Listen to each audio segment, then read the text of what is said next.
He was seconds away from signing everything away, and I was the only one who knew what that pen would cost him. Don't sign that. My name is Daniel Wainwright. I'm 48 years old, and I built my life on understanding people before they understood themselves. I didn't always get it right, but that night, I wasn't going to get it wrong again. We pulled into downtown just as the city lights swallowed the sky. Not faded, not dimmed, swallowed. Glass towers stood like silent witnesses, reflecting a version of reality that always looked cleaner than it really was. I'd spent years inside buildings like these, and I knew exactly what they were built for. Control. Nathan sat beside me, staring out the window like he was already somewhere else. Focused, determined, and completely unaware of what he was walking into. "You're quiet," I said. He didn't look at me. "I'm thinking." That's new. That got a small reaction. Not a smile. Just a slight shift in his jaw. "I know what I'm doing, Dad." I nodded. "I know you think you do." That was enough to irritate him. He turned this time. "Why are you here?" There it was. Not curiosity. Resistance. "I told you," I said calmly. "I wanted to see it through. You don't trust it." "I don't trust anything I haven't taken apart myself." He exhaled sharply. "This isn't your world anymore." I almost smiled. Because that was the illusion. "That's where you're wrong," I said quietly. Before he could respond, the car slowed. Daniel pulled up across from the building. Tall. Polished. Silent in the way expensive places always. Nathan looked at it like opportunity. I looked at it like a structure. Two very different things. "That's where he is," Nathan said. I followed his gaze. Top floors. Of course. Men like Elliot Crane don't operate from the middle. They position themselves above everything. "Let's go," Nathan said, already reaching for the door. "Wait." He paused. Annoyed. "What?" I looked at him carefully. "Whatever happens in there. A beat. Don't rush to prove something." His eyes narrowed. "I'm not a kid." "I didn't say you were. But you think I am." "No," I said. "I think you're about to be tested like one." That landed. He didn't like it. But he heard it. And then he got out of the car. I followed. Because once this started, there was no stepping back. Inside, everything was controlled. Temperature, lighting, movement. Even the silence felt intentional. Nathan walked ahead, confident. Too confident. The receptionist looked up. Professional smile. Trained. "Do you have an appointment?" Nathan spoke smoothly. "Yes, Elliot Crane, he's expecting me." Her fingers moved across the system. A pause. Then. Her expression changed slightly. Subtle. But I saw it. "Please wait one moment." She made a call. Listened. Then looked at Nathan. And then. At me. That look lingered just a second too long. "Interesting." "Go ahead," she said finally. Nathan didn't notice. But I did. We walked to the elevator. The doors closed. Silence. Then. "You see that?" I asked. "What?" The hesitation. He shook his head. "You're reading too much into it." "Maybe. But maybe not." The elevator began to rise. Floor after floor. Closer to something that was already in motion long before we arrived. Nathan adjusted his sleeve. Trying to look composed. Trying to feel in control. "You nervous?" I asked. He scoffed. "No." I nodded. "Good." A pause. "Because you should be." The doors opened. And just like that, everything changed. The hallway was quiet. Too quiet. At the end, glass walls. Shadows inside. People already seated. Waiting. Nathan took a step forward. Then another. I followed. Slow. Measured. Because I already knew. This wasn't just a meeting. It was a setup. And somewhere inside that room, a decision was about to be made. One that would either build his future or quietly take it from him. And the worst part, he didn't even know which one he was about to choose. Nathan didn't slow down. That was the first problem. Confidence without friction always looks like control until it meets something stronger. He pushed the glass door open like he belonged there, like he'd already earned his seat. The room reacted instantly. Not loudly, not dramatically, just enough.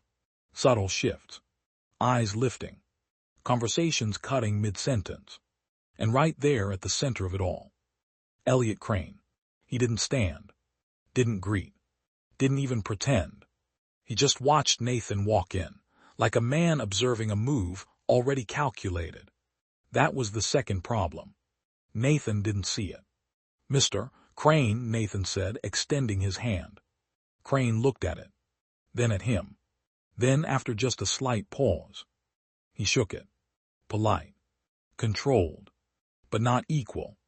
"Mr. Wainwright," Crane said. His voice was calm, too calm. The kind of calm that comes from already knowing the outcome. Nathan sat. "I didn't. Not yet. Because the moment you sit too early, you accept the position you're being given." Crane's eyes shifted to me. Just briefly. But it was enough. Recognition. Not of who I was, but of what I represented. Interference. "Your father?" Crane asked, almost casually. Nathan hesitated. A fraction of a second. "Yes." Crane nodded. "Of course." That "of course" carried weight. It meant something had already been assumed, already been planned around. And that was the third problem. They expected me. Just not like this. Sienna stood near the window. Same as before. Observing. Measuring. But now her attention wasn't on Nathan. It was on me. That was new. That was important. "Shall we begin?" Crane said. Nathan nodded quickly. Yes. Too quickly. He was stepping into their pace now. And that's exactly what they wanted. Documents slid across the table. Clean. Precise. Prepared. Nathan picked up the top page. His eyes moved fast. Too fast. He wasn't reading. He was confirming what he already believed. That's how people get trapped. They don't look for truth. They look for reassurance. I stepped forward. Slowly. Crane noticed. Of course he did. He notices everything. "You can take a seat," he said. I didn't. "I prefer to stand." A pause. Then. A faint smile. "Of course you do." There it was again. That quiet acknowledgement. He was adjusting. Already. Nathan didn't look up. "Dad, I've got this." I ignored that. Because this wasn't about pride. It was about timing. Crane began speaking. Smooth. Structured. Each word placed exactly where it needed to be. "This agreement," he said, "positions you for accelerated growth." Nathan nodded. Of course it did. That's how it always starts. Opportunity. Expansion. Momentum. Words that sound like progress. Until you understand the cost behind them. "Your current limitations," Crane continued, "are structural." Nathan's jaw tightened slightly. He didn't like that word. Limitations. Good. That meant Crane had found the pressure point. "And we remove those," Crane added, sliding another page forward. Nathan leaned in. Hooked. Sienna stepped closer now. Not speaking. Just reinforcing presence. Control doesn't always come from words. Sometimes it comes from proximity. I watched Nathan's hand move. Pen in his fingers. Turning slowly. Thinking he was thinking. But really, he was being guided. "Timeline is aggressive," Crane said. "But necessary." There it was. Pressure. Speed. Close before doubt forms. Classic. Nathan nodded again. Understood. No. He didn't. Not yet. His hand moved toward the signature line. And that's when I stepped in. Not loudly. Not dramatically. Just enough. "You shouldn't sign that." The room froze. Exactly like before. But this time, I didn't wait. Nathan looked up, annoyed. Dad. I stepped closer, picked up the document, not asking, just doing. Crane watched, not stopping me. That was interesting. Very interesting. I scanned it. Not every word. Just the structure. The pattern. And there it was again. Hidden in plain sight. The same mechanism. Different wrapping. Acceleration trigger, I said. Silence. Nathan frowned. What? I looked at him. Clause that activates control transfer under pressure conditions. He blinked. Processing. Slowly. That's standard, Sienna said quickly.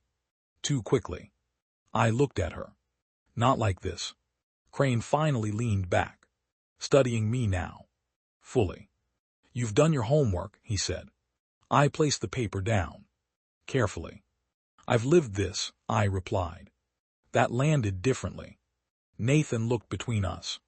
What is he talking about? Crane didn't answer him. Again. That was the fourth problem. Nathan wasn't the one being engaged anymore. I was. Which meant the real conversation had shifted. You're introducing unnecessary doubt, Crane said calmly. I shook my head. No. A pause. I'm introducing necessary awareness. Nathan's grip on the pen loosened. Just slightly. But enough. You're overcomplicating this, Sienna added. I almost smiled. Because that's always the defense. Call clarity complication. Call truth confusion. It's simple, I said. And I looked directly at Nathan. If you sign that.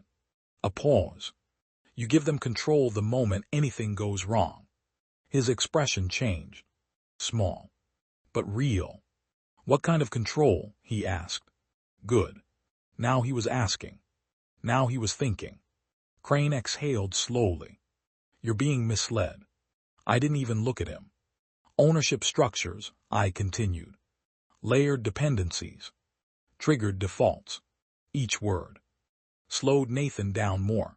His hand stopped moving. The pen hovered. Right above the paper. Exactly where they didn't want it. Is that true? Nathan asked. Silence. Again. Too long. That was the answer. Nathan leaned back slightly. His breathing changed. Slower. Heavier. He was starting to feel it now. Not fear. But weight. The weight of a decision he didn't fully understand. And once that weight appears, you can't ignore it. Crane watched him carefully. Calculating. Adjusting. Then. He shifted. Subtle. But important. You should take a moment, Crane said. That was new. That was retreat. Not surrender. Never surrender. But repositioning. Nathan stood slowly. Ran a hand through his hair. I need a second, he said. He stepped away from the table. Toward the glass wall. Looking out at the city. Trying to find clarity in something bigger than the room. Sienna turned slightly toward Crane. Low voice. What now? Crane didn't answer right away. Because now, he wasn't controlling the moment anymore. He was waiting. Just like me. And in that space. That silence between pressure and decision. Everything shifted. Nathan turned back. Different now. More aware. More present. What happens if I don't sign? He asked. That question changed everything. Because now, he wasn't being led. He was choosing. Crane met his eyes. Then we revisit, he said. Smooth. Controlled. But softer than before. Nathan looked at me. Then back at the table. At the pen. At the document. At the version of himself who had walked in here, ready to sign without hesitation. And then, he made the smallest move. But the most important one. He set the pen down. Not dramatically. Not forcefully. Just deliberately. I'm not signing today, he said. Silence. But this time. It wasn't tension. It was consequence. Crane nodded once. Slow. Respectful. We'll continue another time. And just like that, the meeting ended. But the story didn't. Not even close. No one stood immediately. That's how you know a moment mattered. Not when people react, but when they don't. Nathan's hand lingered near the pen for a second longer, like some part of him still felt the pull to finish what he started. Then he stepped back, a full step, creating distance between himself and the decision. Good. Crane noticed it too. Of course he did. He stood slowly, adjusting his cuff like nothing unexpected had happened. But I saw it. A fraction tighter. A fraction sharper. You made a prudent choice, Crane said to Nathan. The tone was neutral, but the words were strategic, reframing hesitation as intelligence. Keeping the door open. Nathan nodded but didn't respond. He wasn't engaging the way he had earlier. That alone shifted the balance. Sienna gathered the documents, but not with the same confidence as before. There was a slight stiffness in her movements now. Controlled, but not effortless. Daniel stepped forward beside me, not saying anything, just present. And presence in moments like this is pressure. Crane turned toward me. You've changed the trajectory of this conversation, he said. I met his gaze. It needed changing. A pause. Then, a faint smile. You believe that. I know that. That was the first time he didn't respond immediately. Because belief can be challenged. Certainty is harder. Nathan moved closer to us now. Not behind me. Not separate. Beside. That mattered more than anything else in that room. What happens next? He asked. Not to Crane. To me. Crane noticed that. And that was the moment he understood. The center of influence had shifted. For now, I said, we leave. Simple. Clear. Nathan nodded. No hesitation this time. Crane stepped slightly aside, giving us a path to the door. A gesture that looked like courtesy, but was actually calculation. Let them walk out. Let them feel like they've gained ground. Then respond. That's how men like him operate. As we moved toward the door, Sienna spoke again. Delaying doesn't remove the opportunity, she said. Nathan paused. Just briefly. Then turned his head slightly. Maybe, he said. A beat. But it gives me time to understand it. That landed. Harder than anything else he'd said so far. Because now, he wasn't the same person who walked in. We stepped out into the hallway. The door closed behind us. Soft. Final. And for a moment, none of us moved. Nathan exhaled deeply. Longer than before. Like something had just been released. I didn't see it, he said quietly. I nodded. You weren't supposed to. He leaned back slightly against the wall. Ran both hands through his hair. That was close. Yes. A pause. Closer than you think. Daniel checked his watch, then looked at me. We don't have long. Nathan frowned. For what? I answered. For his response. Nathan straightened. You really think he'll move that fast? I held his gaze. He already has. That shifted the air again. Nathan looked between us. So what do we do? I stepped away from the wall. Now we prepare. He let out a breath. Then nodded. Okay. No resistance this time. Just acceptance. We walked toward the elevator. This time. Slower. More deliberate. Nathan wasn't rushing ahead anymore. He was thinking. Watching. Learning. The elevator doors opened. We stepped inside. And as they closed, Nathan spoke again. What was the real risk? I looked at him. Not rushing the answer. Control, I said. Over what? Everything connected to what you were building. He frowned. That doesn't make sense. It was just. No, I said. It was never just anything. A pause. It was a structure designed to take more the moment you needed it most. Silence. Nathan leaned back against the wall. Processing. And I almost gave it to him. Yes. Another pause. But you didn't. That mattered. Because this wasn't about the mistake. It was about the correction. The elevator stopped. Doors opened. We stepped out into the lower level. The world felt different down here. Less controlled. Less curated. More real. Nathan walked beside me now. Matching pace. "What if you hadn't come?" he asked. I didn't answer right away. Because the truth wasn't comfortable. Finally, I said, "Then you would have learned the hard way." He nodded slowly. "Yeah." A quiet moment passed. Then, "I'm glad you showed up." I gave a small nod. "Me too." We stepped outside. The city air hit differently now. Cooler. Sharper. More honest. Nathan looked up at the building again. But this time, he wasn't seeing opportunity. He was seeing structure. And more importantly, risk.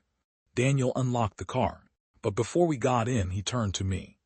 "Movement just started," he said quietly. I met his eyes. "What kind?" "Financial pressure, external." I nodded. "Good." Nathan blinked. "Good." I looked at him. "It means he's reacting." A pause. And reaction creates openings.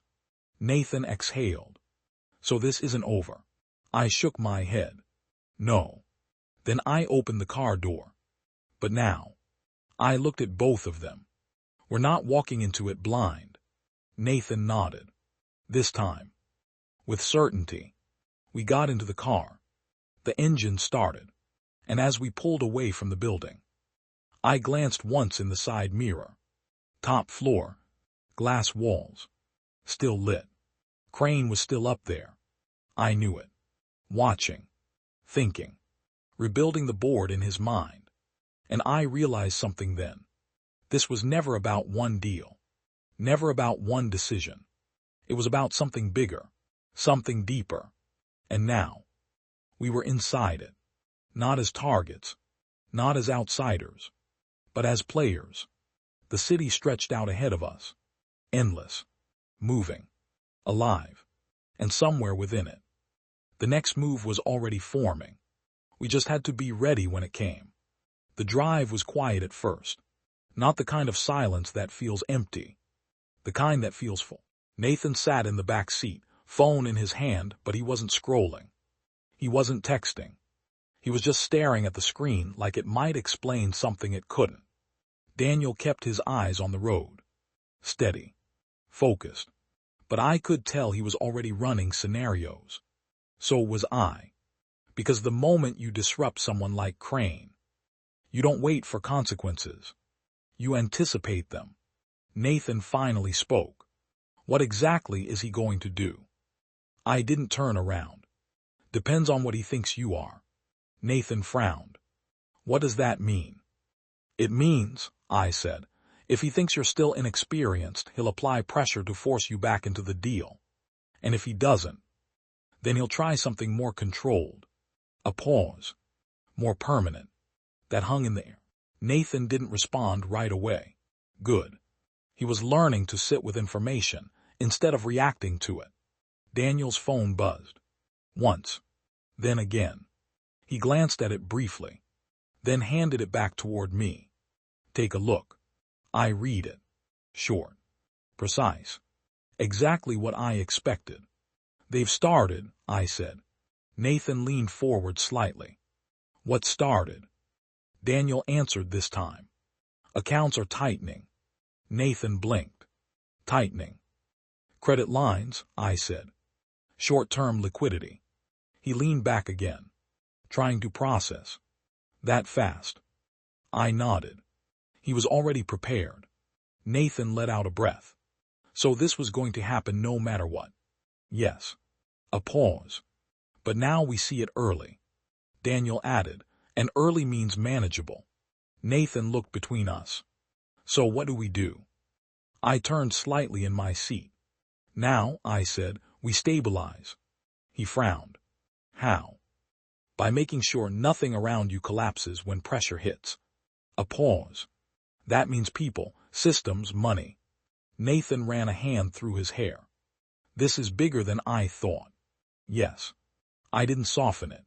Because this was the moment where reality either sharpens you or overwhelms you. He nodded slowly. Okay. Good. No panic. Just adjustment. Daniel took a turn off the main road. Nathan noticed. Where are we going? Somewhere quiet, Daniel said. Somewhere we can think. The city lights started to thin. Glass towers replaced by older buildings. Less polished. More real. Nathan looked out the window again. Different this time. Observing. Not admiring. I watched him in the reflection. That shift. It mattered. You said something back there, he said suddenly. I looked at him. About control. I nodded. Yeah. What did you mean exactly? I leaned back slightly, choosing the words carefully. Control isn't about owning something, I said. It's about deciding what happens when things go wrong. Nathan's expression tightened. So he set it up so that when I needed help, he would be the only one who could provide it. A pause.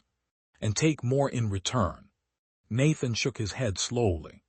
That's calculated. Yes. Another pause. It's also common.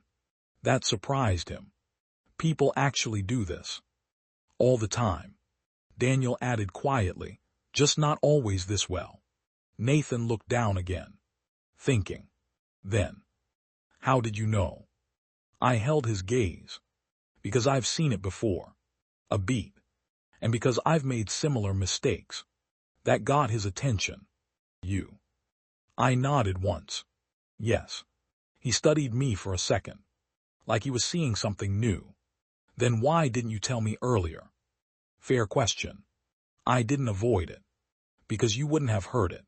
Silence. Not defensive. Not argumentative. Just honest. And he knew it. He leaned back again. Yeah, he admitted quietly. I probably wouldn't have. Daniel pulled the car into a narrow side street. Then into a private garage. The door shut behind us. Sealed. Quiet. We stepped out. Nathan looked around. This place. It's safe, Daniel said.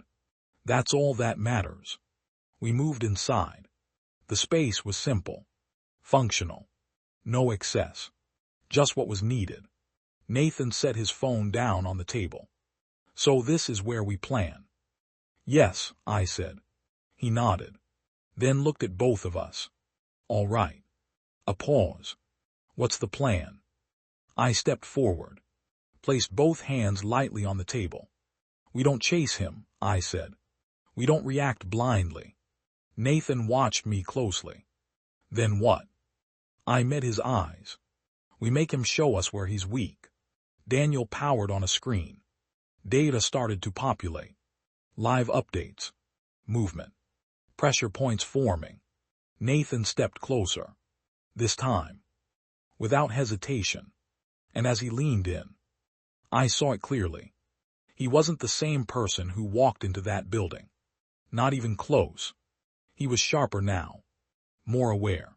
And most importantly, he was paying attention. The screen flickered with new activity. Daniel narrowed his eyes. There, he said. Nathan followed his gaze. What is that? Daniel zoomed in. Secondary pressure route. I nodded. He's spreading the load. Nathan frowned. To hide the impact. Yes. A pause. And to see where we break. Nathan crossed his arms slightly. Thinking. Then.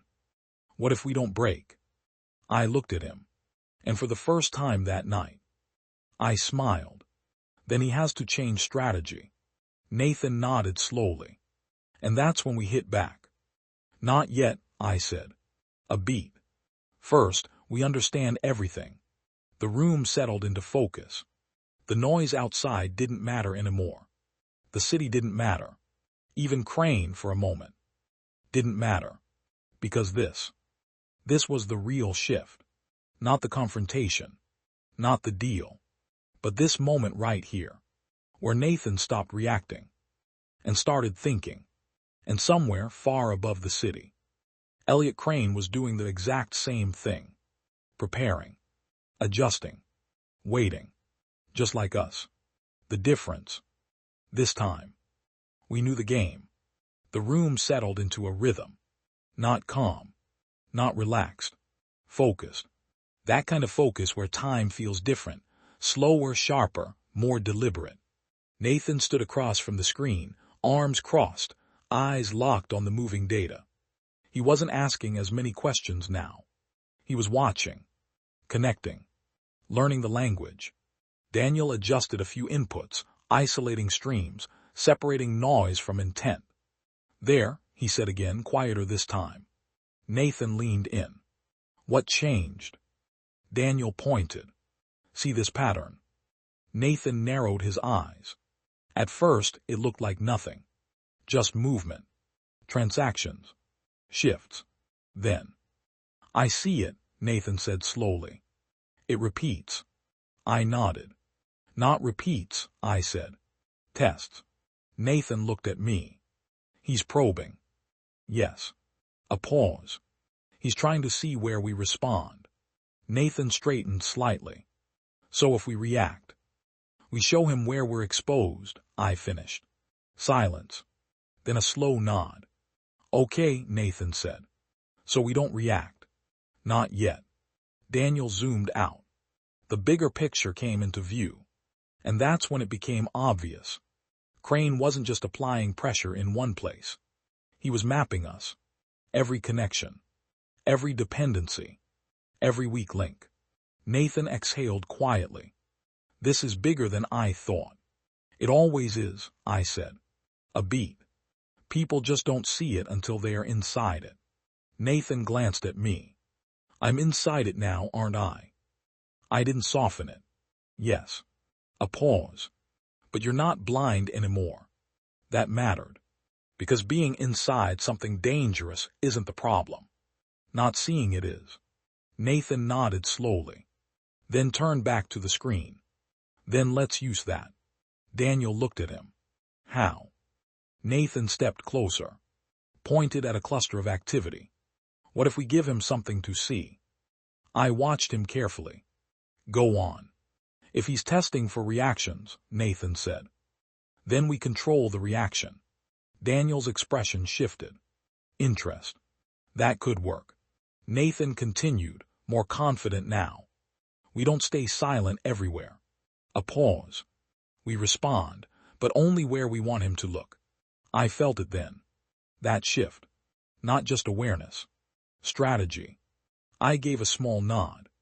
Controlled exposure. Nathan looked at me. Exactly. Daniel leaned back slightly. That means we create a false pressure point. Nathan nodded. And let him push there.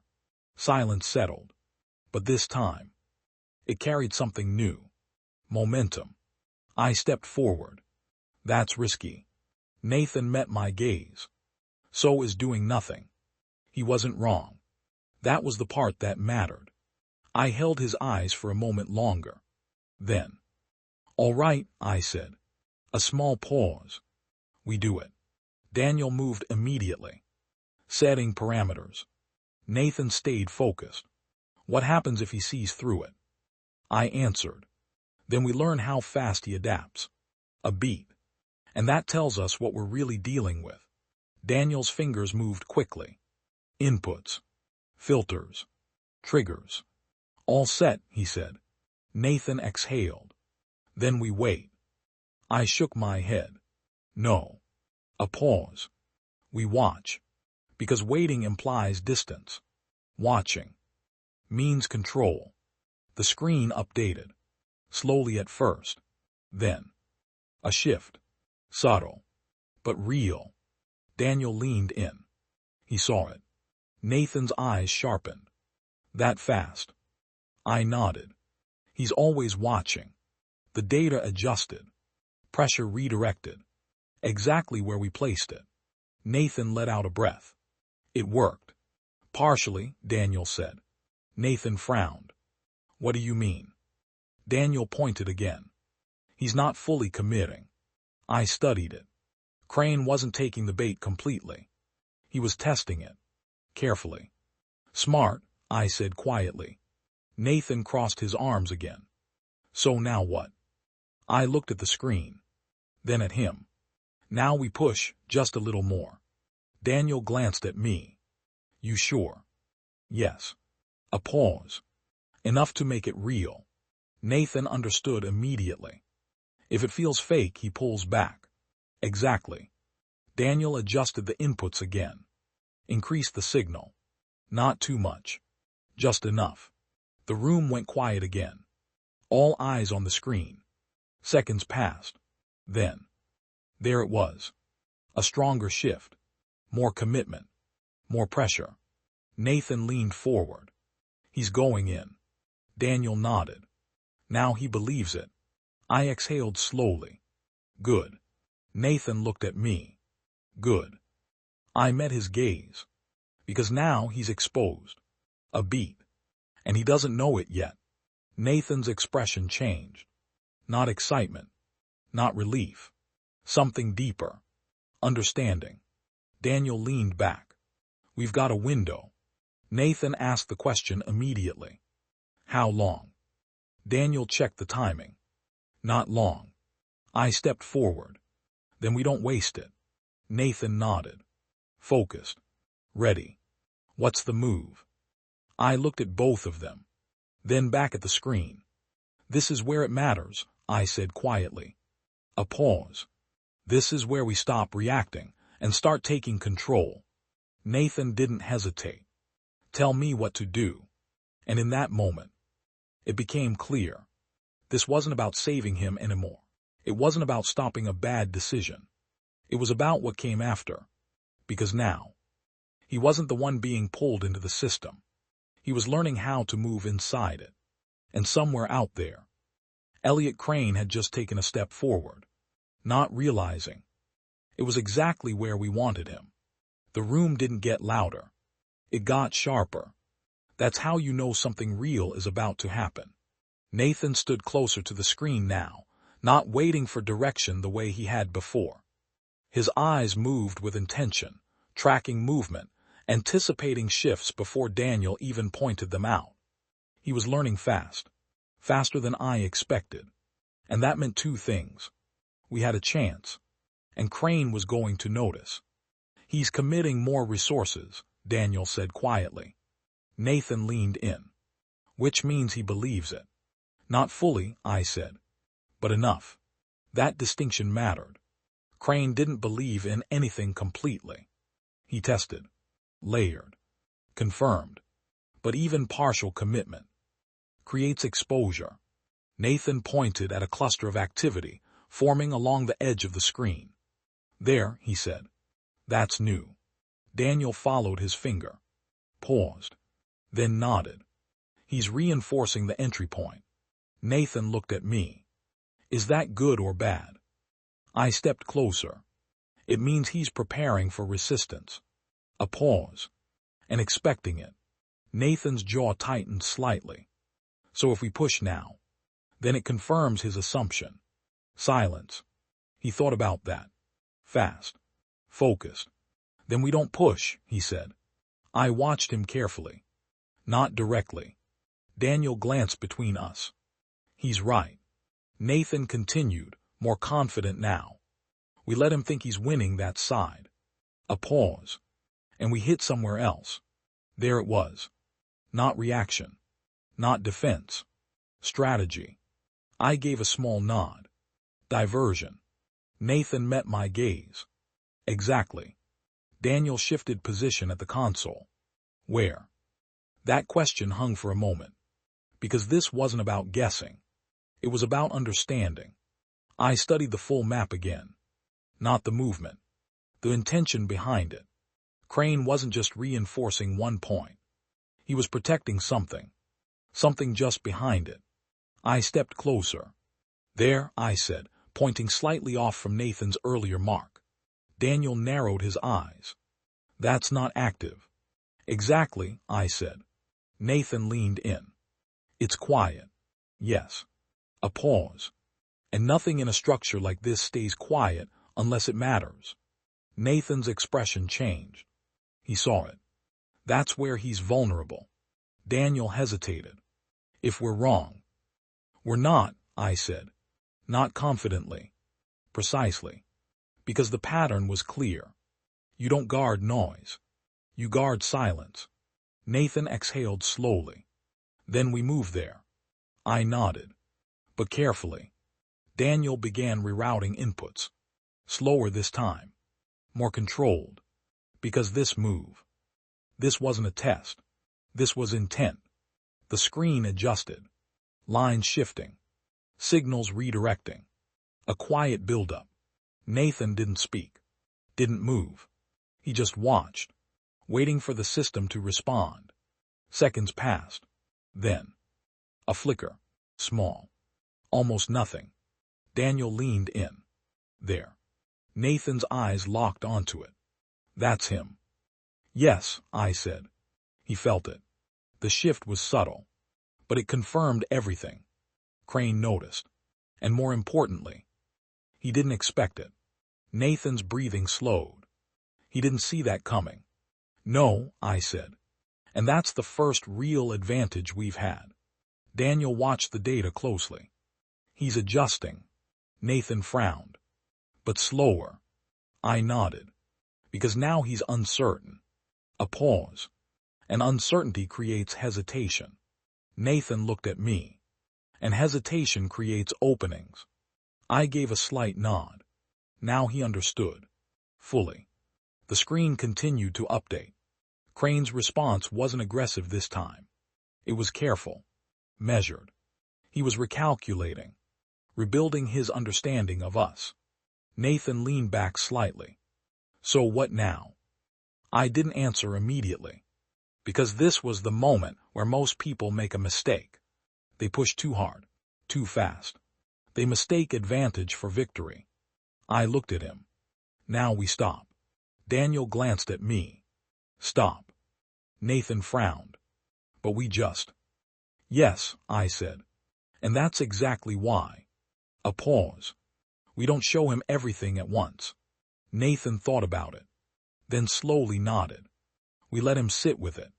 Exactly. Daniel eased off the inputs. The system stabilized. No more movement. No more signals. Just silence. But not empty silence. Loaded silence. The kind that forces the other side to think. Nathan watched the screen for a few more seconds. Then looked at me. He's going to dig into that. Yes. And when he does, he exposes more. Nathan exhaled. A small shift in his posture. Less tension. More control. I get it now, he said. Not excited. Not relieved. Grounded. And that's when I knew. This had changed him. Not just tonight. Not just this situation. But how he thinks. How he sees. Daniel leaned back. We've got him thinking in the wrong direction. I shook my head slightly. Not wrong. A pause. Just incomplete. Nathan looked at me. And that's enough. I held his gaze. For now. Silence settled in the room again. But this time, it felt different. Not like something about to happen, but like something already in motion. Nathan walked a few steps away from the screen, ran a hand through his hair, then turned back. What happens if he figures it out? I answered honestly. Then this gets harder. A beat. But not impossible. He nodded slowly. And if he doesn't, then we stay ahead. Another pause. Nathan looked down briefly. Then back up.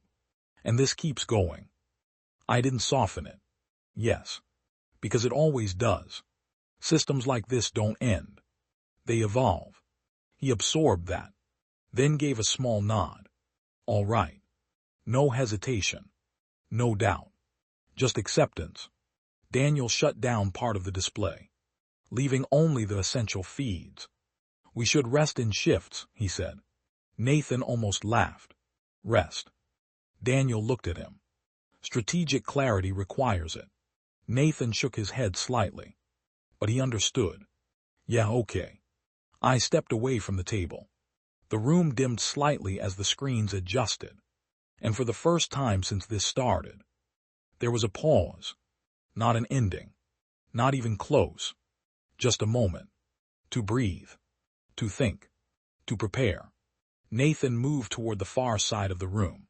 Sat down. Leaning forward, elbows on his knees. Still processing. Still building. Daniel checked the systems again. Quietly. Efficiently. And I stood there for a moment, looking at both of them. Then at the screen. At the pattern still moving beneath the surface. And I knew something with absolute certainty. Crane wasn't done. Not even close. But neither were we. And now we weren't reacting anymore. We were shaping what came next. The game hadn't ended. It had just changed. And this time, we were ready for it. The room stayed dim. Not dark. Just enough light to keep everything visible without breaking focus. Nathan hadn't moved much from where he sat. Leaning forward, hands clasped, eyes locked somewhere between the floor and the thoughts forming in his head. He wasn't overwhelmed. He was recalibrating. That was new. Daniel stood near the console, running quiet checks, confirming that everything we had set in motion was holding steady. No sudden spikes. No unexpected shifts. Which, in itself, was something to pay attention to. He's too quiet, Daniel said. I didn't look up. I know.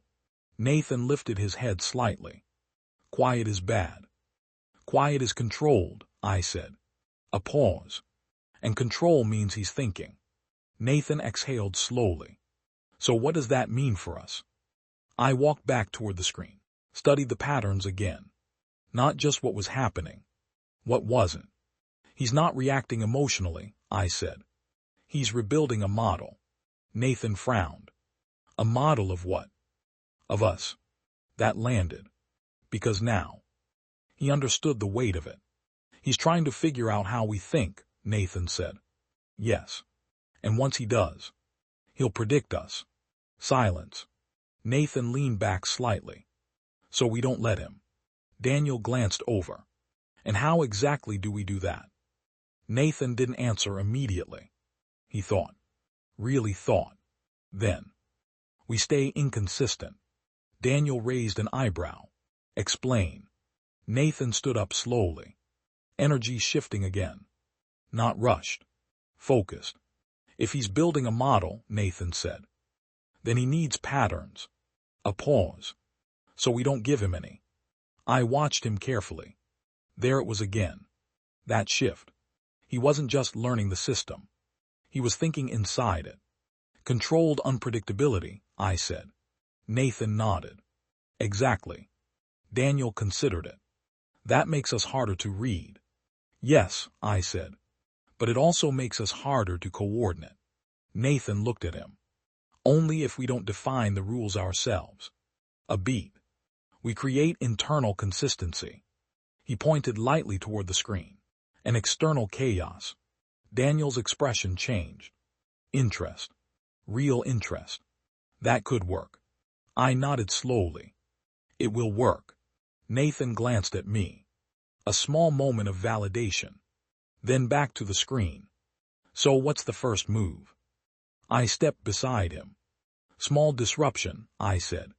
Nothing major. A pause. Just enough to break expectation. Daniel moved to the console. Where? Nathan answered before I could. Not where we hit last time. Good. I let him continue. Somewhere unrelated, he said. Something that doesn't connect logically. Daniel looked at me. I gave a slight nod. Do it. He began inputting changes. Subtle adjustments. Minor shifts. Nothing obvious. Nothing traceable at first glance. The system updated. Quietly. Nathan watched closely. This time, he wasn't waiting for results. He was anticipating them. Seconds passed. Then. A response. Delayed. Different. Daniel leaned in. He noticed. Nathan frowned. But not immediately. I nodded. Good. A pause. That means we disrupted his expectation. Nathan crossed his arms slightly. And now he has to rethink. Yes. Daniel monitored the secondary feeds. He's widening his analysis. Nathan looked at me. That's what we want, right? Partially. A pause. The wider he looks, the more room we have to move. Nathan exhaled. I see it. And he did. Not just the move. The logic behind it. The structure. Daniel leaned back slightly. He's adapting again. Nathan didn't look worried this time. Just focused. Of course he is. I glanced at him. That response mattered. No fear. No surprise. Just acceptance of the reality. That's how you stay in the game. Nathan stepped closer to the screen again. What if we layer it? He asked. Daniel tilted his head. Layer what? The unpredictability. Nathan pointed at multiple areas. Not just one disruption. A pause. Several small, unconnected. I watched him. Carefully. You're thinking ahead, I said. He nodded. If one pattern breaks, he adapts. A beat. But if everything looks random, there's nothing to adapt to. Daniel smiled slightly. That's actually solid. I gave a small nod. Do it. Daniel began setting up multiple inputs. Each one subtle. Each one independent. The system shifted again. More movement. More complexity. But from the outside. Noise. Controlled noise. Nathan stepped back, watching it unfold. And for the first time, he looked calm. Not because things were under control, but because he understood how to move within them. The screen updated again. Crane's response took longer this time. Noticeably longer. Daniel checked the timing. He's slowing down. Nathan's eyes sharpened. Because he's uncertain. I nodded. And uncertainty costs time. A pause. And time is leverage, Nathan finished. Exactly. Silence settled again.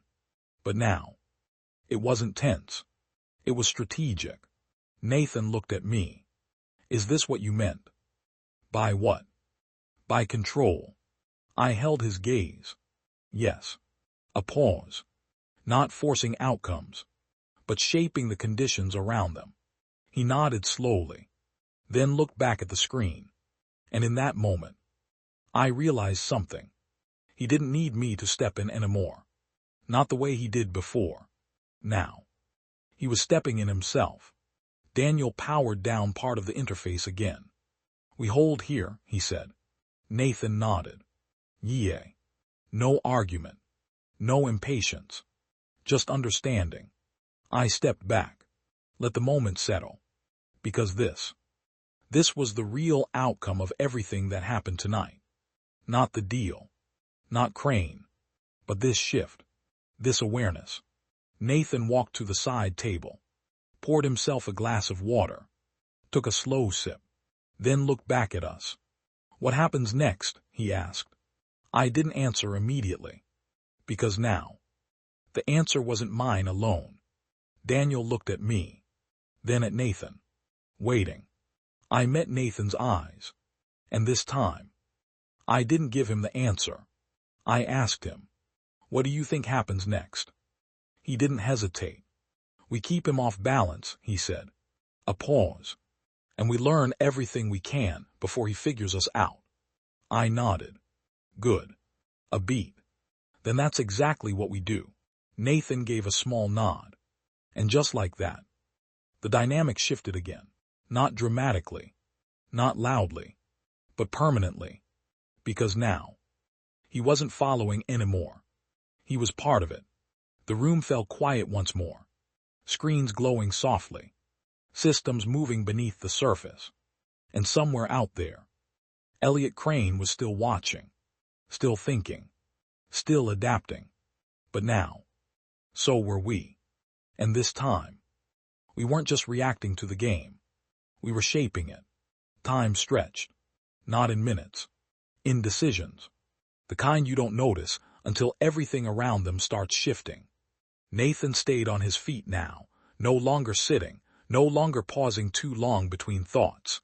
He moved slowly around the room, eyes returning to the screen again and again, like he was mapping it into his memory. Daniel monitored quietly, but even he had eased back a fraction. Because now, Nathan wasn't catching up. He was keeping pace.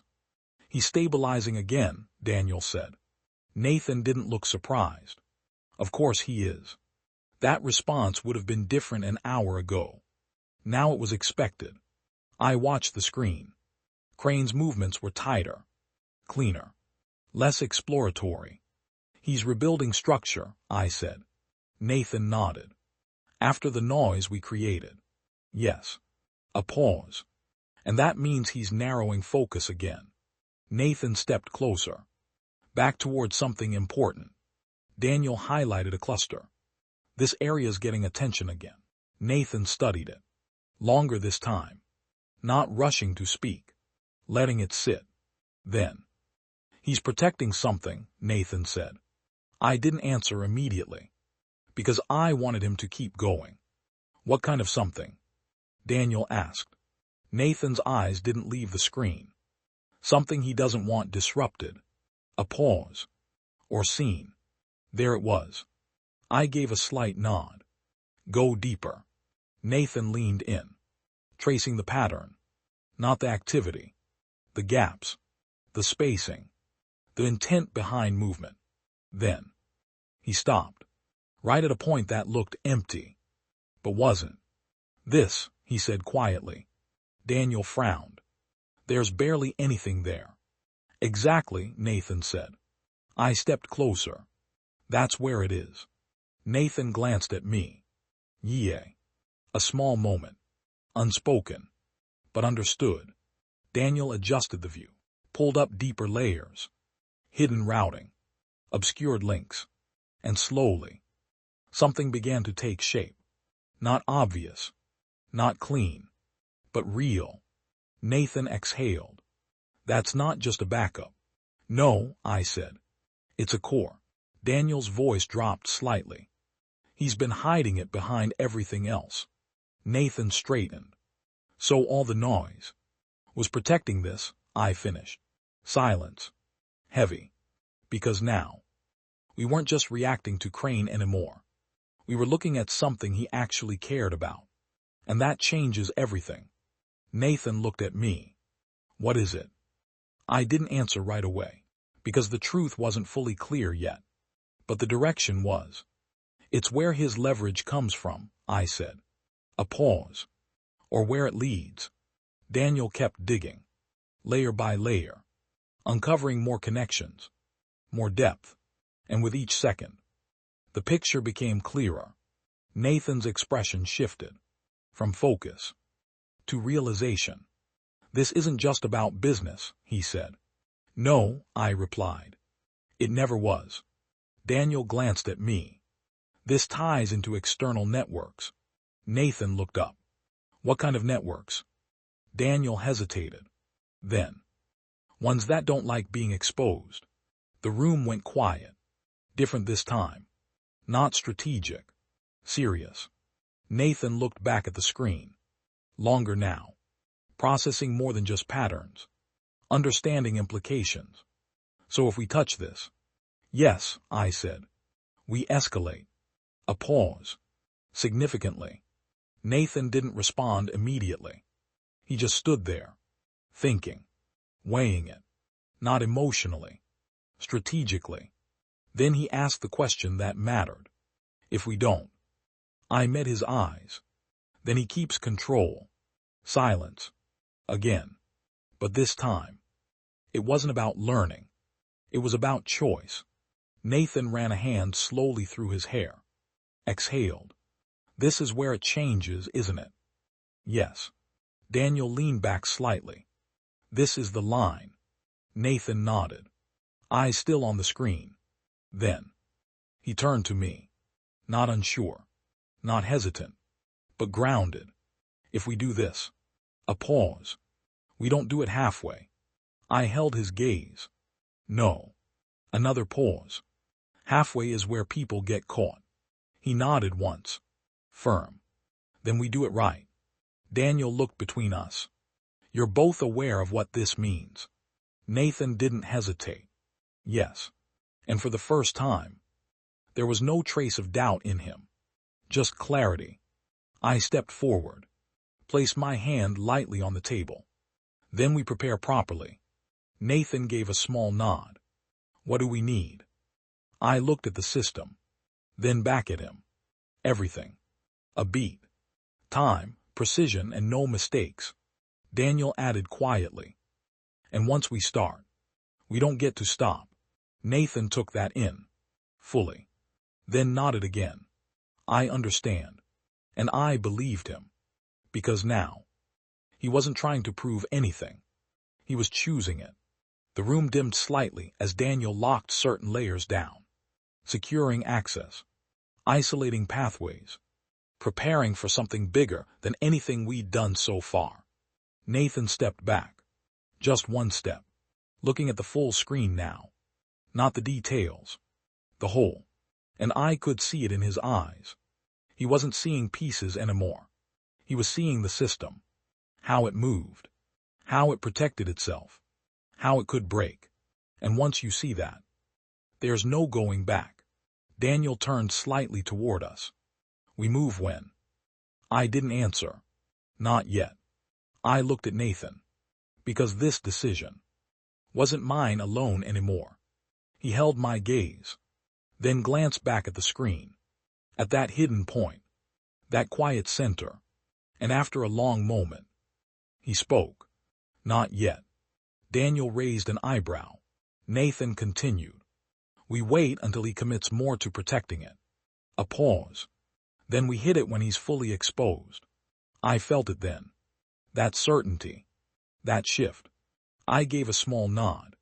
Good. Daniel leaned back. That gives us time to prepare. Nathan nodded. And time for him to make a mistake. Silence settled again. But this time, it wasn't tension.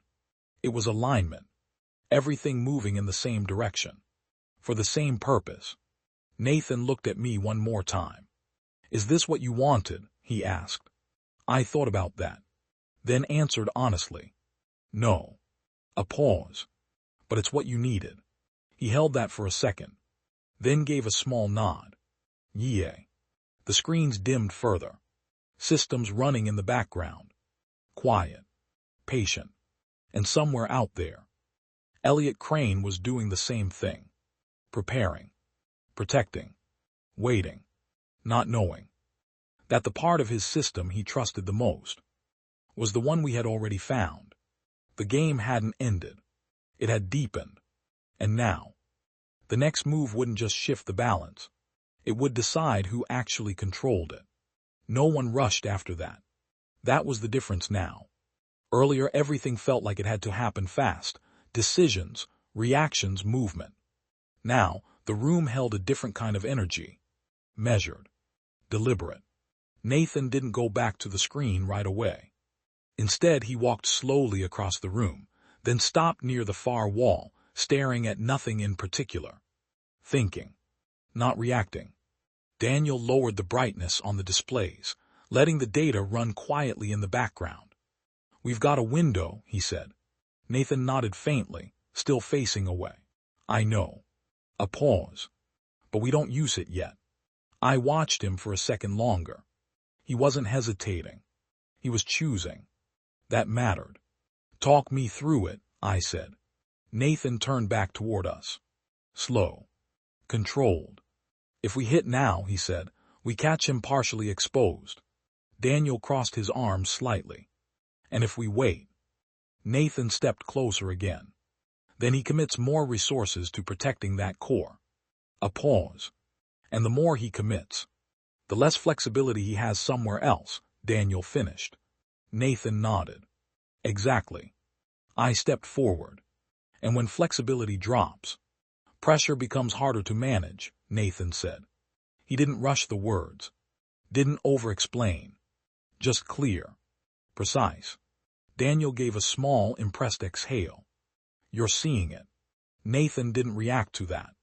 He just looked at the screen again. I'm starting to. That was more honest. I leaned slightly against the table. Then what are we waiting for? Nathan didn't hesitate this time. Commitment. A beat. From him. Silence. Because that was the entire game. Not just action. Timing. Daniel adjusted one of the feeds. He's still reinforcing. Nathan watched. How much? Gradual, Daniel said. Careful. I nodded. He's not overextending yet. Nathan crossed his arms. He will. Daniel glanced at him. You're sure? Nathan's eyes stayed on the screen. Yes. A pause. Because he thinks he's protecting something critical. I added quietly. And people overcommit when they feel something is at risk. Nathan gave a slight nod. Exactly. The room fell quiet again. But it wasn't passive. It was watchful. Seconds turned into minutes. The kind of time that stretches when everyone is waiting for something invisible to become visible. Then, Daniel leaned forward. There. Nathan moved instantly. What changed? Daniel zoomed in. He's shifting more into the core. Nathan's eyes sharpened. How much more? Enough to notice. I stepped closer. Watched the pattern. Then nodded. He's tightening around it. Nathan exhaled slowly. Not fully committed yet. No, I said. But he's getting closer. Nathan stood still. Thinking. Then. We pushed something small. Daniel looked at him. Where? Nathan pointed, not at the core but slightly away from it. Here. I studied the spot. A secondary route. Less important. But connected. Why there? I asked. Nathan answered immediately. It forces him to choose. A pause. He either ignores it or spreads thinner, Daniel said. Nathan nodded. And either way we learned something. I held his gaze for a second, then gave a small nod. Do it. Daniel input the adjustment. Subtle. Targeted. The system responded. Quiet at first. Then. A shift. Crane's response came faster this time. Nathan leaned in. He reacted quicker. Daniel nodded. And he split resources. Nathan's eyes flicked to the core. And that left this lighter. I watched it too. The protection around the core had thinned. Not dramatically, but enough. Now he's balancing, I said. Which means. Nathan began. He's closer to overcommitting, I finished. Nathan exhaled. A small smile, not of excitement but recognition. We're getting there. Daniel leaned back slightly. This is tight. Nathan looked at him. It has to be. Because at this level, there's no room for sloppy moves. Only precision. The screen continued to update. Crane adjusted again. Trying to compensate. Trying to maintain control across all points. But now, it wasn't clean. It wasn't effortless. Nathan saw it too. He's stretching, he said. Yes, I replied. And stretched too far. And something breaks, Nathan said quietly. Exactly. Silence again. But now it carried tension. Not uncertainty. Anticipation. Nathan stepped back slightly. Hands on his hips. Eyes still locked. We're close. Daniel checked the timing again. Very. I looked at Nathan. When it happens. He nodded before I finished. I know. A pause. We don't hesitate. I held his gaze. No. Another pause. No hesitation. Daniel's voice came low. He's committing again. Nathan stepped forward. How much? Daniel zoomed in. More movement. More pressure. The core tightening again. Harder this time. More aggressive. Nathan's expression shifted. That's it. I watched it. Carefully. Every movement. Every shift. Then. I nodded. That's it. Daniel looked between us. Are we going? Nathan didn't take his eyes off the screen.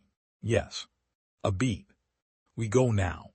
The room changed instantly. Not louder. Not chaotic. But focused in a way that felt final. Daniel's hands moved quickly. Setting the sequence. Locking in the approach. Nathan stood beside him. Not watching anymore. Tracking. Anticipating. Part of it. I stepped closer. This is where it matters, I said quietly. Nathan didn't look at me. I know. A pause. And we finish it. Daniel initiated the first step. The system shifted. Deeper this time. Not surface level. Direct. Targeted. The core reacted. Immediately. Stronger than anything before. Nathan's voice lowered. He feels it. Yes, I said. Now watch what he does. Crane's response came fast. Too fast. Daniel leaned in. He's pulling everything in. Nathan's eyes widened slightly. He's overcommitting. I nodded. And now. A pause. This is where it breaks. Daniel executed the second step. Clean. Precise. No hesitation. The system surged. Then, for a brief moment, everything paused. Not visually, but structurally, like something underneath had shifted. Nathan whispered, "There." And then it happened. A cascade. Not explosive, but undeniable. Connections rerouting. Pressure collapsing inward. The core. Exposed. Fully. Daniel exhaled sharply. We've got it. Nathan didn't move. Didn't celebrate. He just watched, understanding exactly what he was seeing. I looked at the screen. Then at him. It's done. A long silence followed. Not tension. Not relief. Something deeper. Final. Nathan slowly stepped back. Ran a hand through his hair. Then let out a breath he didn't even realize he was holding. That's it, he asked quietly. I nodded. That was the hard part. He looked at me. And the rest. I held his gaze. The rest is consequences. Nathan nodded slowly, turning back to the screen one last time, taking it in. Not as chaos, not as confusion, but as something he now understood. And that was the real outcome. Not just what we did, but what he became in the process.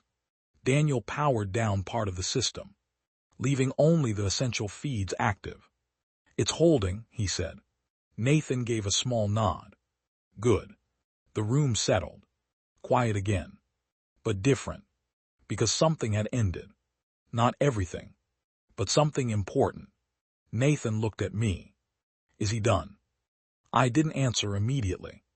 Because the truth mattered. Finally. No. A pause. But this part of him is. Nathan absorbed that. Then gave a small nod. All right. No fear. No doubt. Just understanding. And somewhere, high above the city, Elliot Crane was staring at the same collapse. Seeing the same exposure. Realizing the same thing. The structure he trusted most had just been broken. The game wasn't over. But it would never be the same again. The room didn't celebrate. There was no rush of relief. No victory in the air. Just silence. Heavy. Real. Nathan stood still, eyes fixed on the screen even as the movement slowed, then stabilized, then settled into something entirely different. What happens to him now? He asked quietly. Daniel glanced at me before answering. He adjusts, he said. Or he disappears. Nathan frowned slightly. People like him don't disappear. No, I said. They don't. A pause. But they change form. Nathan nodded slowly, still watching the remnants of what used to be a controlled system, now unraveling into something far less stable. And us? He asked. I didn't answer immediately. Because this part mattered. Not strategically. Personally. We stepped back, I said. Nathan finally looked away from the screen. Just like that. Yes.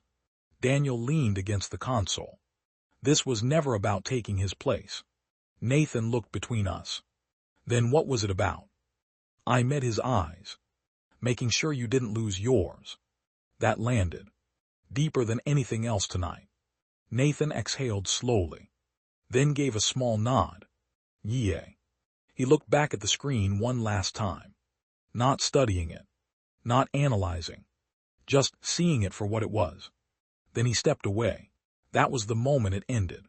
Not when the system broke, not when Crane lost control of that core, but when Nathan stopped needing to stand there. Daniel powered down the remaining displays. One by one. The room dimmed. Quiet returned fully now. No more movement. No more shifting lines. Just stillness. Nathan grabbed his jacket, held it for a second, then looked at me. What do I do now? Simple question, but not a small one. I stepped closer. You go back, I said. To what? To your life. A pause. And this time, you build it with your eyes open. He nodded slowly. And if something like this happens again, I gave a small, almost tired smile. It will. That surprised him. But only for a second. Then he nodded again. Then I'll be ready. Yes, I said. You will. Daniel opened the garage door. Cool air slipped inside again. The city still awake. Still moving. Like none of this had happened. Because to most people, it hadn't. We walked out together. Not in a rush. Not in silence either. Just steady. Nathan stopped just before getting into the car. Looked up at the skyline again. Same buildings. Same lights. But not the same perspective. I used to think all of that meant something, he said. I followed his gaze. It does. A pause. Just not what you thought. He nodded. That was enough. We got into the car. The engine started. And as we pulled out onto the street, the building disappeared behind us. No final look. No dramatic goodbye. Because the truth is, some things don't need closure. They just end when you understand them. Nathan leaned back in his seat. Not exhausted. Not overwhelmed. Just settled. Daniel drove quietly. Focused as always. And I sat there, looking out at the passing lights. Thinking. Not about Crane. Not about the system. But about Nathan. About the moment he chose not to sign. About the moment he chose to understand instead of rush. That was the real victory. Not what we broke, but what we prevented. The city stretched ahead. Endless. Full of the same systems. The same people. The same risks. None of that had changed. But he had. And that was enough. Nathan glanced at me. A small, quiet look. Thanks, he said. I nodded once. No speech. No lesson. Just acknowledgement. Because some things don't need to be explained after they're understood. The car moved forward. Steady. Into whatever came next. And for the first time since all of this started, there was no urgency. No pressure. No noise. Just a clear road. And the quiet understanding that whatever came next, we wouldn't walk into it blind again. The next morning didn't feel different. That was the strange part. No alarms. No signs. No obvious shift in the world to match what had happened the night before. Just another morning. But Nathan noticed everything. The way the light hit his room. The way his phone buzzed once, then stopped. The way the silence lingered longer than usual before the city began to wake. He sat on the edge of his bed for a while, not thinking about Crane, not thinking about the system, but thinking about something smaller, a single question. What now? Not in a dramatic sense, not in a what is my purpose kind of way, but in a quiet, practical way. What do you actually do when you see things differently? His phone buzzed again. This time it didn't stop. A notification. Then another. Then several. Nathan frowned slightly. He picked it up. Unlocked it. Paused. The screen wasn't normal. Not in a glitching, broken sense, but in a way that felt organized. Too organized. Patterns. Signals. Things that didn't usually line up this cleanly. He leaned forward. Closer. And for the first time since last night, he felt it. That same awareness. Not overwhelming. Not forced. Just present. Watching. Nathan exhaled slowly. Okay, he muttered under his breath. Not fear. Not excitement. Just acknowledgement. Down the hall, the sound of movement. Someone waking up. Someone starting their day. Nathan stood. Walked to the window. Looked out at the city again. Same streets. Same people. Same noise. But now, he saw something else. Not hidden. Not secret. Just overlooked. Connections. Patterns. Decisions that didn't look like decisions at first glance. And he realized something. This wasn't over. It had never been over. It had just changed shape. Nathan turned away from the window. Grabbed his jacket. Paused. Then smiled just slightly. Not because everything was clear, but because for the first time, he understood what unclear actually meant. Not confusion. Possibility. Meanwhile, across the city, in a place no one was supposed to be watching, a screen flickered to life. Not fully. Not clearly. But enough. A line of text appeared. Then disappeared. Then returned. Someone was trying to regain control. Not loudly. Not urgently. But deliberately. Quietly. And very carefully. Because systems like the one Crane controlled don't stay broken for long. They adapt. They rebuild. They evolve. And something new was already forming in the spaces left behind. Back in the car, Daniel adjusted the rearview mirror. "I've been thinking," he said. I glanced at him. Dangerous. He ignored that. Crane wasn't the end of anything. "No," I said. "He wasn't." A pause. "But he wasn't the start either," Daniel added. I watched the road. "What are you saying?" Daniel's grip tightened slightly on the wheel. "I'm saying," he paused, choosing the words carefully, "that what we stopped last night wasn't the problem." I looked at him. What was? He didn't answer immediately, because he already knew the truth, and it wasn't comfortable. "The system," he said finally. "That was it. Not one man. Not one moment. But the structure underneath everything. The thing that made what Crane did possible in the first place." I leaned back slightly. "Then we didn't fix anything." Daniel nodded once. "No." A beat. "We just made it honest." Silence followed that. Not heavy, but real. Because honesty changes things. It removes illusion. And once that's gone, everything becomes harder to ignore. Nathan stepped out of his building. This time, the city didn't feel the same. Not because it changed, but because he had. He started walking. Not with urgency. Not with a destination. Just forward. And for the first time, he didn't need to know exactly where he was going. Because now, he could see the path forming as he moved. And that changed everything. Nathan didn't realize when it started. That was the unsettling part. There was no moment of impact. No clear shift. No warning. Just a pattern. Subtle at first. Then undeniable. He noticed it while walking. A man across the street hesitated before crossing, just for a second longer than normal. A bus arrived exactly when he reached the stop. A conversation nearby paused right as he passed. Small things. Coincidences. But they weren't random. Not anymore.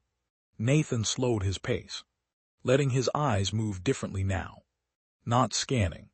Observing. There was a difference, and he felt it. A presence. Not physical. Not loud. But consistent. Like something was watching the edges of his awareness. Not targeting him. Not reacting to him. Just aligned with him.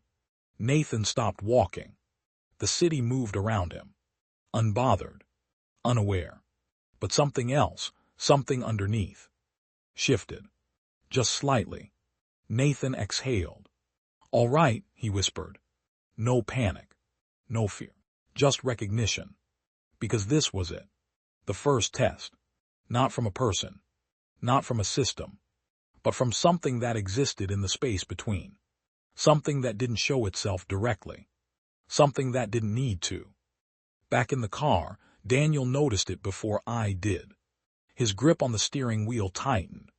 "Something's wrong," he said. I didn't respond immediately, because I felt it too, not in a dramatic way, but in a quiet, uncomfortable certainty. The kind you don't ignore, the kind you respect. "What is it?" I asked. Daniel shook his head slightly. "I don't know." That was worse, because Daniel usually knew. A beat passed. Then, "It's like the system is watching back." That sentence changed the air in the car.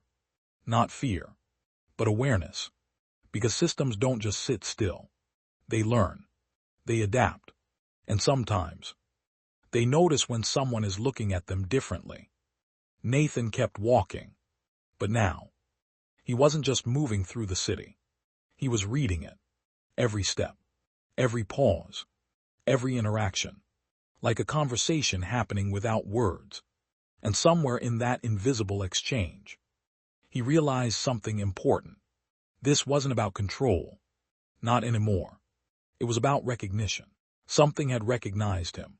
And that meant he could no longer pretend he wasn't part of it. A voice behind him. "Hey." Nathan turned. A man stood a few feet away. Ordinary. Unremarkable. But something about him felt intentional. Not threatening. Just deliberate. "I've been looking for you," the man said. Nathan didn't react outwardly, but internally. Everything narrowed. "Why?" Nathan asked. The man studied him. Not his face, but something deeper. "You're seeing things differently now," the man said. Nathan didn't answer, because that wasn't a question. It was a confirmation. The man stepped closer, carefully, like approaching something that could disappear if pushed too hard. "Good," he said. Nathan's eyes sharpened slightly. "Good." The man nodded. "Because that means you're ready." A pause. Nathan's voice stayed calm. "Ready for what?" The man smiled, not warmly but knowingly. "For what comes next." And for the first time since this all began, Nathan felt something new. Not fear. Not control. Not even awareness. But scale. Whatever was happening now was bigger than anything he had seen before. Back in the car, Daniel looked at me. "We're out of time," he said. I nodded once, because I felt it too. The rules had changed. Again. And this time, Nathan wasn't just observing the system anymore. He was inside it. Nathan stood still. The man waited. The city moved around them. And somewhere beneath it all, something began to respond. Not loudly, not openly, but with intention. Because once you're seen, you can no longer hide in the same way. And once you understand that, you either step forward, or you get pulled in. Nathan took a slow breath, then asked the only question that mattered now. "What is this?" The man's expression didn't change, but his answer did everything it needed to. "Proof," he said. Nathan didn't move, didn't speak, but inside, something shifted again, because now he knew. This wasn't the end of Crane's system. This was what came after, and whatever this was, it had been waiting. For someone like him, the word proof lingered longer than it should have. Not in Nathan's ears, but in his awareness. Like it had weight.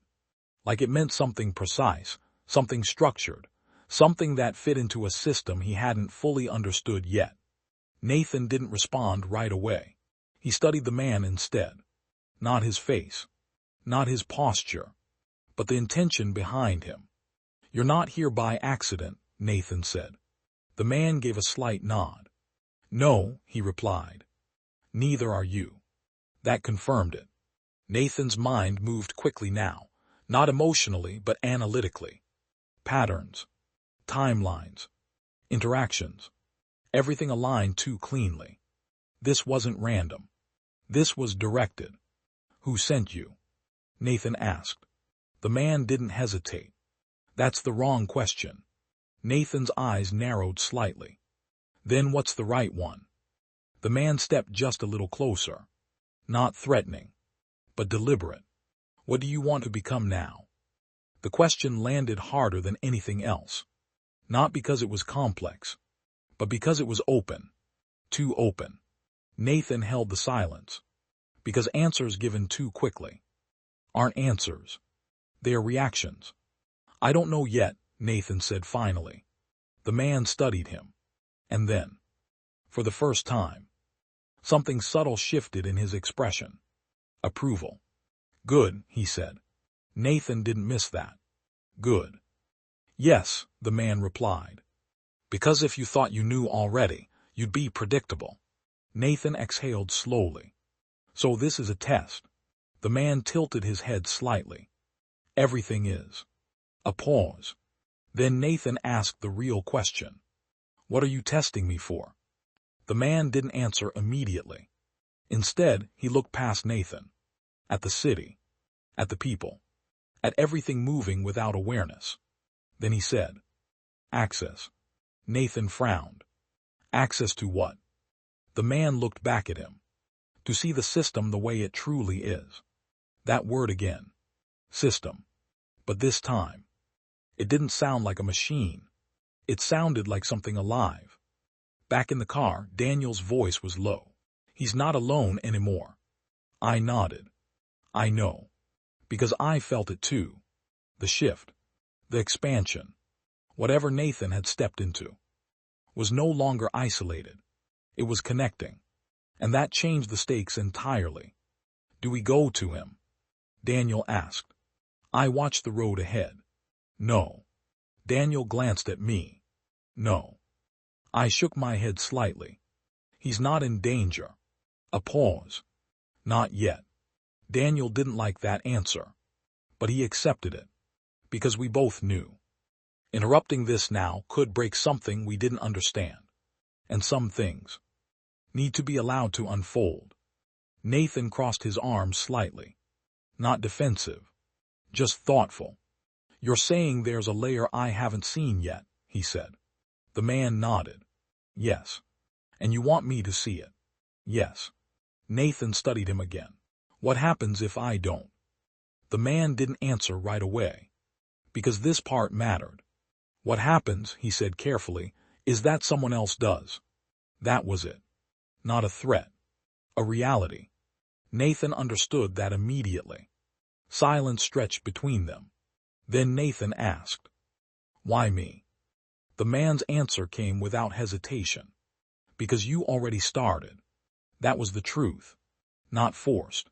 Not chosen. But initiated. Nathan looked away for a moment. At the city. At the people. At the movement. Then back to the man. What's your name? He asked. The man paused. Then said, you don't need it yet. Nathan almost smiled. Fair. A beat. Then. Nathan made a decision. Not loud. Not dramatic. But clear. I'll go with you, he said. The man nodded once. Good. But he didn't move. Because this wasn't about following. Not really. It was about choice. And Nathan had just made his. Somewhere deeper in the city. Something responded. A signal. A shift. A recognition. Because the system, whatever it truly was, had just registered a new variable. Not a threat. Not a failure. But something else. Something far more dangerous. A participant who understood they were inside the game. And chose to play anyway. Nathan and the man began walking. Not toward the outskirts. Not toward something obvious. But deeper into the city. Into places that didn't stand out. Places that most people passed without noticing. And as they walked, Nathan felt it. The structure.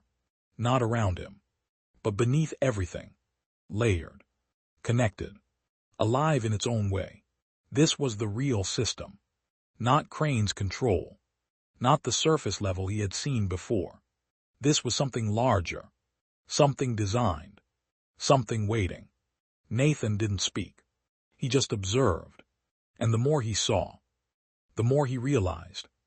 This wasn't something you escaped. This was something you learned to navigate. And for the first time, He understood the real cost of what he had stepped into. Not danger, not control, but responsibility. Because once you see this layer, you don't get to unsee it. And once you act within it, everything you do matters. The man glanced at him. "You're thinking too much," he said. Nathan replied quietly. "No." A pause. "I'm thinking correctly." The man's lips curved slightly. "Good." They kept walking. Deeper. Into something that had been there all along. Waiting. Watching. And now, beginning to respond. Nathan and the man walked in silence, the city humming quietly around them. Not the chaotic hum of last night's crises, but something steady, almost patient. Every light, every pedestrian, every distant sound felt like part of a rhythm Nathan hadn't noticed before. After several blocks, they stopped in front of a nondescript building. Nothing unusual.